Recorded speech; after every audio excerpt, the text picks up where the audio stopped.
Wow. Hugh joins us now.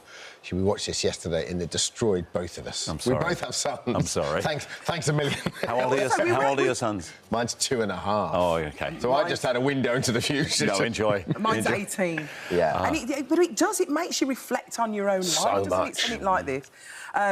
He's having troubles with his son, but honestly, it was so good. And this is a role that you actually went after, isn't it?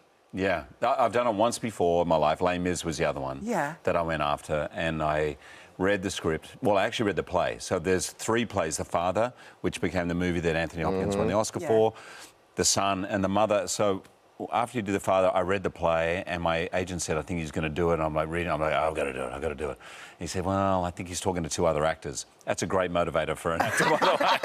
Get on that phone. Any agents out there, if you want to get your Who are they exactly? Because I could tell you. But they no longer are alive. No. Anyway, so I read it, and I just felt in my gut this need to play the part.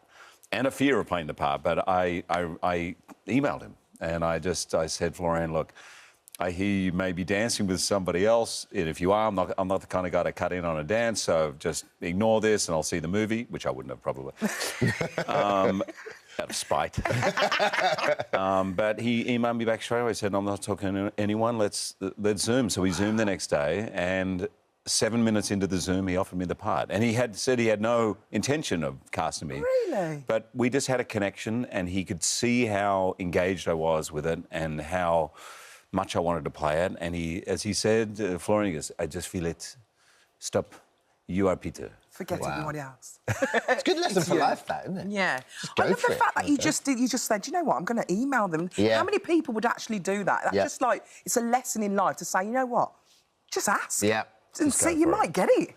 It's okay to get a no, but it's worse to sit there with the regrets and never know. Yeah. Did you see the play? Is the play on Broadway? I didn't see it. It did go to Broadway. I didn't see it, and so I only read it. And the Father went as well, and the Mother.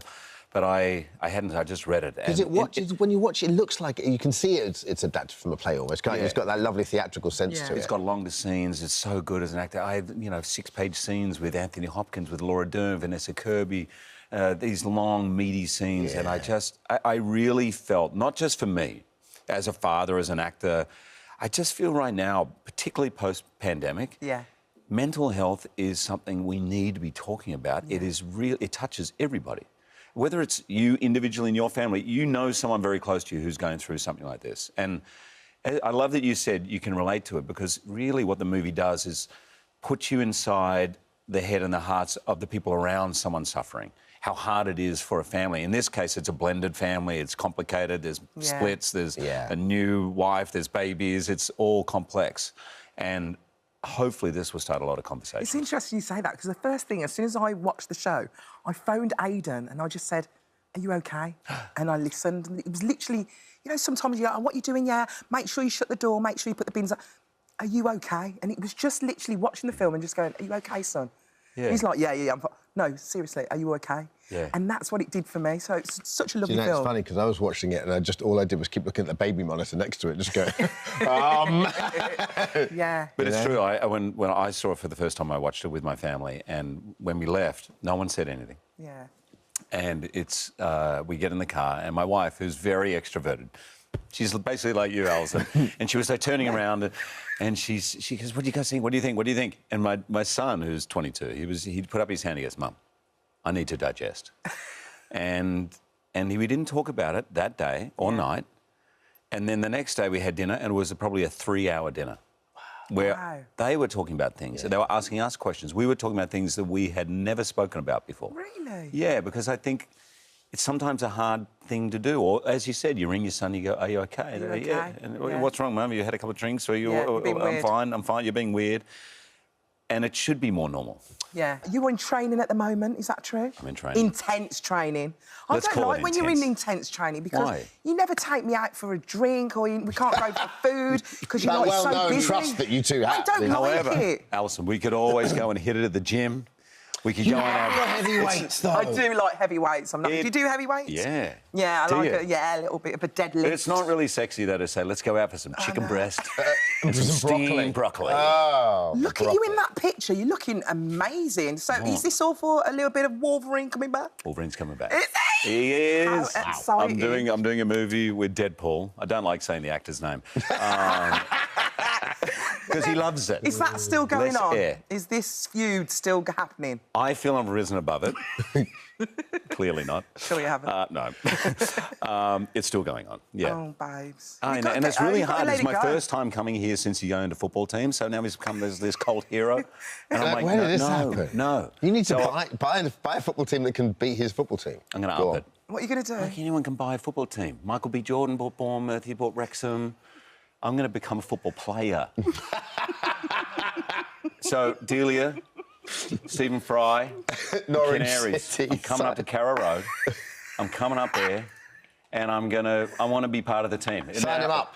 Sign You the don't need to Jackman up. have me. I only need Norwich. like 15 minutes playing time. Just bring me all he on wants. near the end when you really need a win. Yeah. You really need someone to turn it around. That's me. But if you ever play Wrexham, I know you're not in the same league, but FA Cup, whatever it is, please, for the love of God, let me put on that yellow jersey, let me be a canary, and let me just put one in the back and just... How did you... Why are you a Norwich fan? Did you become my mum lives in Norwich. Oh, So when I grew up in Australia, my mum was from Norwich, my dad was from London. So I'm 6, and I go, well, what's a London team? And my dad's, well, you got Arsenal, Loads, you got Chelsea. I'm like, oh, Mum, we got one, it's Canaries. I'm like, I'm in. So I've been a Norwich fan all my life. And everyone always goes, come on, but Norwich, it's everyone's favourite second team. So how's the training going? How many calories are you putting in there a day? What's going on? 5,500. And do you still write down when you have your water and everything like that? I remember going through, you was like in the room, and I was like talking to your PA, and she was like, oh, he's had his water there. Oh, yeah. I have to have a certain amount of water. There? It's got actually even more scientific. Really? Have you heard the term macros? Yes. Right. So it's a breakdown of fat, protein and carbohydrate. And if you're on any really good diet, you should know what you're going for. So how much.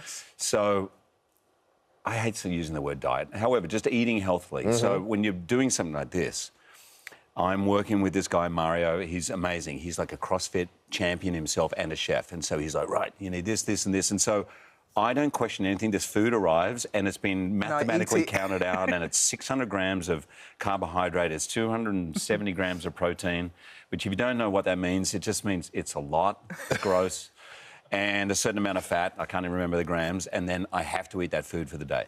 So even if you don't want to finish it, you've got to have that food? Here's the thing. I can't tell you how many times a day I'm going, oh, babe, I've got to eat again. And my wife's like, shut up.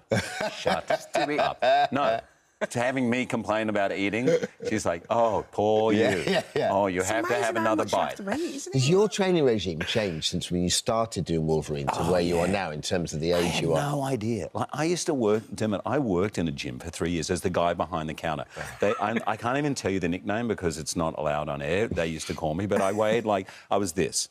And they would make fun of me, and I would make fun of them for standing in front of the mirror 4 hours a day. And you tell me when You tell me when I have to push 200 kilos in this direction. Tell me any time in the day where that is useful.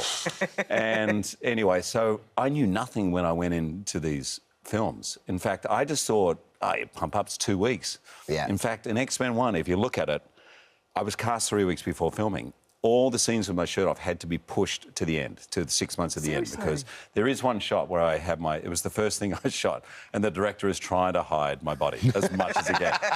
But there's quite a lot of split-screen things on the internet where they're like, same movie, what's going on here? Brilliant. Well, we are not hiding you today, Hugh Jackman. It's so lovely to have you. It's so nice for me to come to you. I know. I know, because you're always so lovely, coming to me wherever I am at a hotel or something. Thank you for coming. It's nice to be in your home. Oh, it is. Thank you. The sun I'm a little jealous, Dermot, that you're here. I'm going to be honest. I feel like he's a little bit of a gooseberry, if I'm honest with you. I'm a bit of third wheel today, aren't I? It's all right. I get that a lot, Hugh. She's very free and easy with her affections, let me assure you. Oh, I see. You wait till Ryan Reynolds is on the couch. Now it's time to find out what the